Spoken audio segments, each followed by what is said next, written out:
Hello, good afternoon again, or good morning again.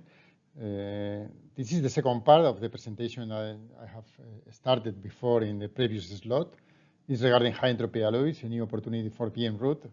In this second part, I will try to complete what I have presented in the first one, and even to introduce some words regarding to the additive manufacturing and high entropy alloys.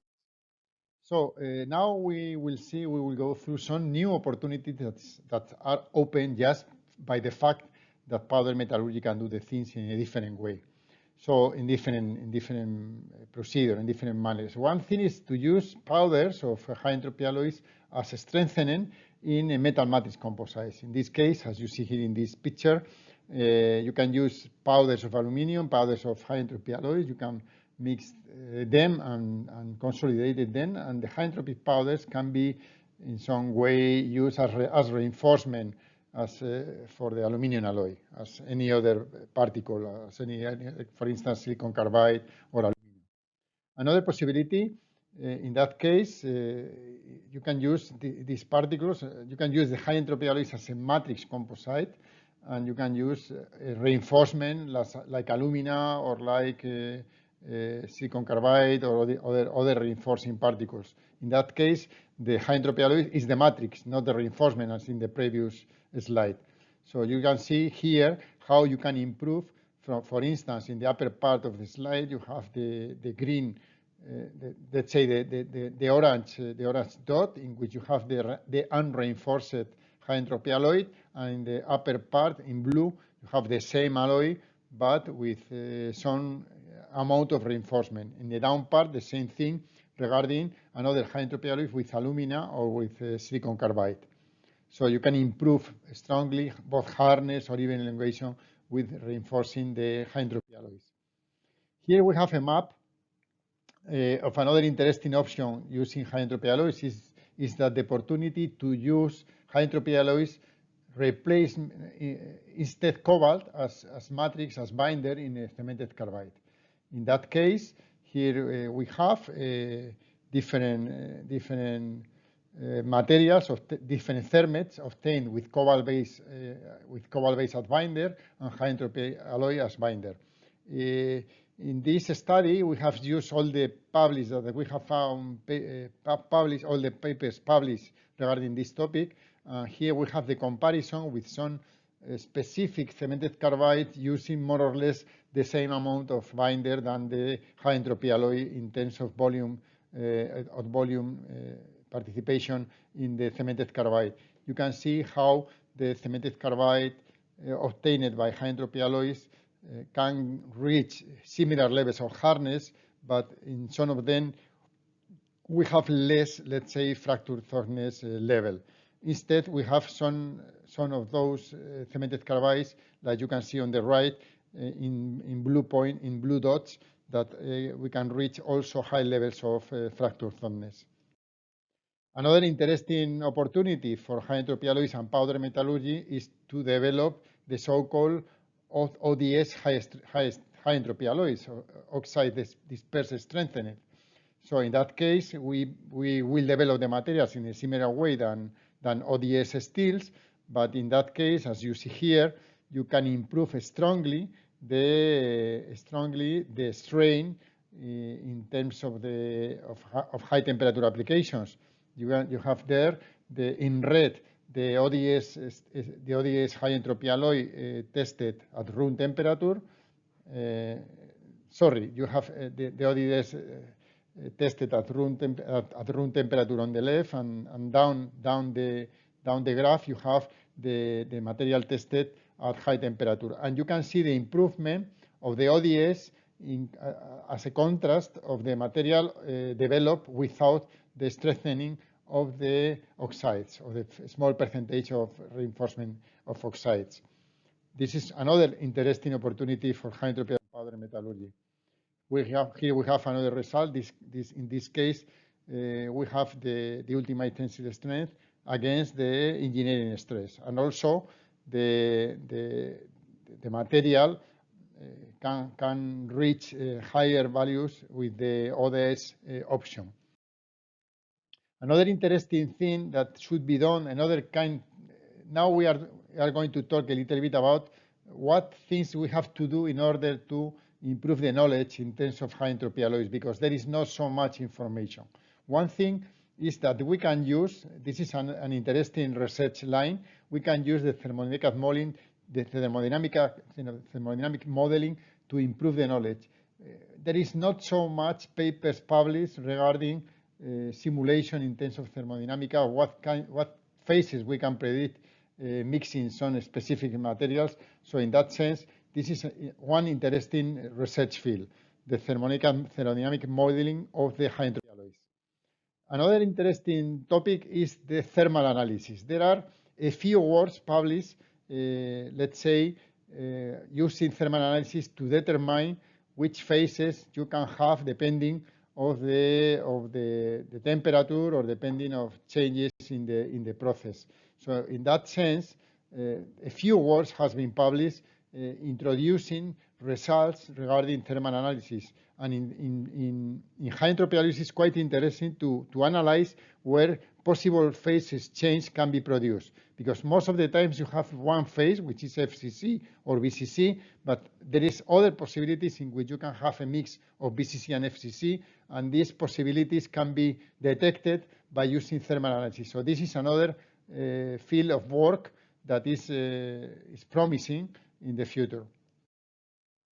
Another one is the heat treatments, as I will show you later, introducing the aluminum, for instance, in some high entropy alloys. You can pre-design the final structure as BCC or BCC order or disorder. In this case, as you see in this graph, in this CCT curve, you have BCC plus B2. The B2 is another BCC phase, but completely ordered BCC. The BCC without any surname, just BCC, is a completely disordered phase. So in that case, you can pre-design the final structure by designing the cooling rate, but there is not so much information in terms of these CCT diagrams for high entropy alloys. So this is another promising field of work. Here you can have one example of what I mentioned. Depending of the cooling rate, you can reach different microstructures, and as you can see in the upper part, this microstructure could be composed by this network, white network of FCC, and inside this border of the grains, you can have the BCC and B2 phases with completely different aspect. As you see here, you have two different phases. One is square one, disordered BCC, and the other one is the ordered BCC, as I mentioned before. So depending on the amount of each of those phases, the final properties will change, and you can pre-design the final properties by pre-designing the microstructure. Another interesting field of work for the future in high entropy alloys, when you have so complex combination of alloying elements and possibilities of phases, another important tool that you can use is the backscattering an AB electron backscattering diffraction, in order to get such a kind of map with different colors, where you can distinguish with the colors the different BCC or FCC regions. So there is not so many papers with such a kind of information. So this is another promising research topic for high entropy alloys and powder metallurgy. Another lack of information in high entropy alloys is the mechanical properties, the behavior at high temperature. We know that high entropy alloys can behave very well at high temperature, but there is not so much information like you can have in this paper that I am showing you now. Here you can see how at 700 or 600 degrees you can reach not so bad results regarding true stress and true strain. So now let's take some minutes to talk a little bit about high entropy and additive manufacturing. As you know, additive manufacturing is part of powder metallurgy, because most of the methods that use 3D printing in metals use powders as raw material. So there is another field of a good opportunity for the powder metallurgy methods, in that case additive manufacturing and high entropy alloys. Just to remember, in using powders, we can have three different additive manufacturing systems, the so-called powder bed systems, in which we apply a high energy beam to construct from top to bottom the final part. On the other side, we have the so-called powder fit methods. There are some specific methods in which you construct the part from the bottom to the top, just with the combination of the beam and the addition of the powder. And we have a lot of systems today, the so-called binder removal methods, in which we use a mix of a powder with a binder, and we print the part like in a conventional, or similar to the conventional 3D printing of polymers. In that case, we are very close to the metal injection molding methods. In the three methods, we need powders, and we can use high entropy alloys powders. But we have reviewed most of the papers published in additive manufacturing and high entropy alloy, and most of those papers use the so-called Cantor alloy. Later we will mention more in detail the so-called Cantor alloy, which is the groups C1 and C3 of these different families, and a few of them are just other combinations of alloying elements. And most of the methods are powder-based methods. Here, not powder-based method. If by one side the so-called selective laser melting, and on the other side the so-called direct metal deposition methods. Also, the LENS method is also well represented in the part of the powder fit methods. So more or less 50% are powder fit methods, 50% are powder bed methods, and a few papers has been published using binder-based methods. Another, what I mentioned before, the Cantor alloy, which is iron, chromium, manganese, nickel, cobalt, is the most extended alloy. 45% of the papers published use exactly the Cantor alloy, which is this one. And in the order of 34% of the papers are the Cantor alloy, where we have replaced one of the elements with aluminum. Later I will comment why aluminum is so important here. And the other, let's say 20%, are other materials, including 9% of the so-called refractory high-entropy alloys. In powder metallurgy, the refractory high-entropy alloys has a promising future due to the high melting temperature of those alloys. If we use the Cantor alloy in SLM, selective laser melting, where we have a fusion, a casting, something similar, the microstructure could be something similar than a casting alloy, in which we have this kind, in the as-built condition, this kind of columnar grains, but we can modify this structure. This is the as-built structure, in which we can have some part with sonic exit grains that you have in the bottom of this slide, or irregular grains like in the right part of this slide, or let's say a combination of different shapes of grains, and columnar grains, as you can see in the upper part of this slide. But this microstructure can be modified by annealing. By annealing, we can reach a completely FCC typical structure, like you can see on the right, with the typical grains, with the typical slip areas, and so. So this is the typical, let's say, Cantor alloy after annealing. So one interesting thing with aluminum is that it was demonstrated. This was one paper in which they used the powder fit method. With the powder fit method, they were changing the composition from the left to the right of this specimen that you have in the upper part of the slide. And with the addition of aluminum, you can modify the structure of the material from FCC to BCC. And on the right part, you have a microstructure where you can see how can change the microstructure from the upper part, in which you have the FCC, and to the bottom part, where you have a mix of FCC and BCC. Later, we will analyze more in detail this microstructure. They developed this isoplet phase diagram, where you can see how, when you increase the amount of aluminum, you will change the stable phase at room temperature from FCC on the left till a mix of BCC and B2 that, remember, is a BCC structure order, and you can modify from BCC to this mix of BCC phases, one order and one disorder, and this allows to you, just playing with the amount of aluminum, allows to you to modify the microstructure and to produce different final properties. This was established in this paper that depending of the amount of aluminum, in the upper part you have the situation for 0.8 aluminum replacing the cobalt in the Cantor alloy, and in the down part you have 1% of aluminum replacing the cobalt in the Cantor alloy. In the upper part they explain that you can reach at the end BCC plus B2, which is this specific microstructure, and in the down part with higher amount of aluminum you have primary, after just by solid state decomposition, directly you can get this mix of phases in the microstructure. And this is what you can have after the additive manufacturing process.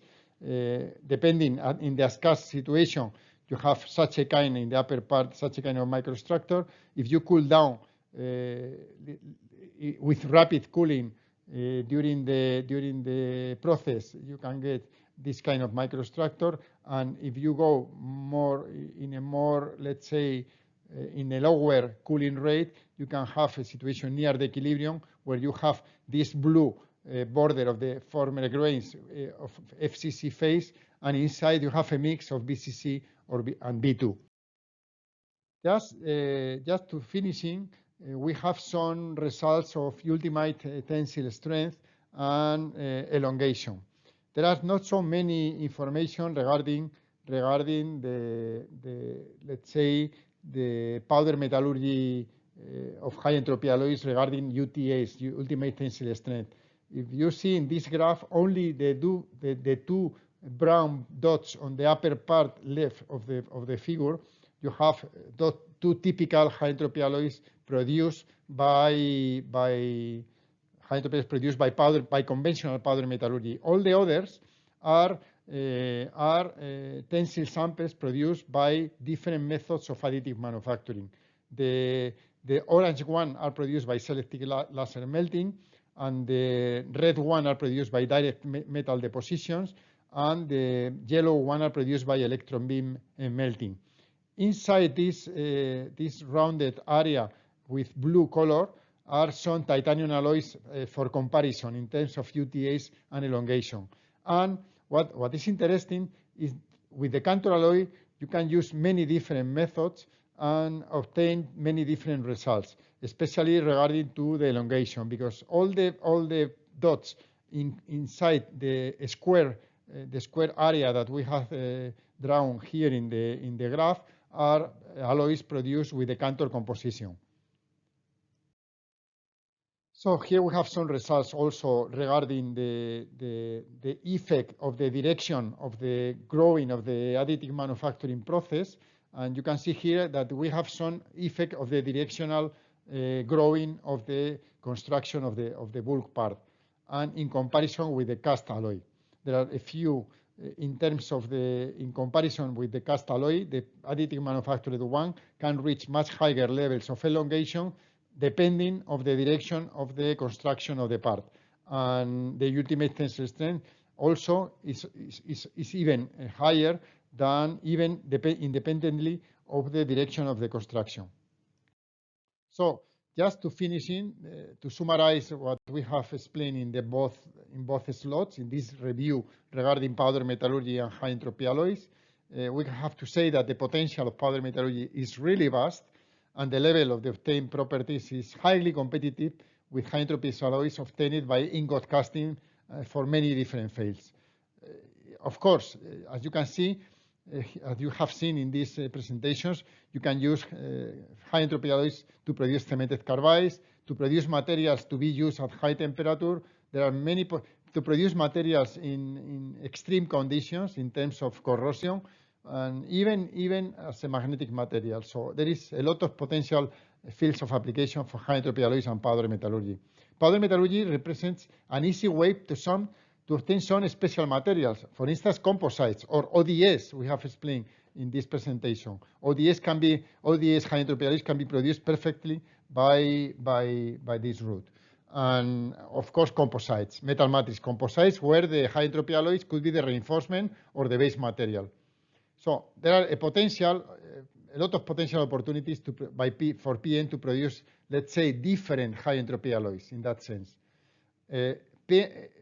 As we have seen in the last slide and any other of the slides, PM high-entropy alloys can be even more competitive than traditional materials for the high-entropy alloys in some specific applications. And of course, we have to do a lot of work to provide to the market reasons to use powder metallurgy instead of other processing route. In that sense, I have explained that we have a lot of field of research, like to use much more the ABDS scanning spectroscopy in order to have more information about the presence of the phase, more dilatometry, more thermal analysis, more, let's say, testing at high temperature to provide such a kind of information. And I think that's all.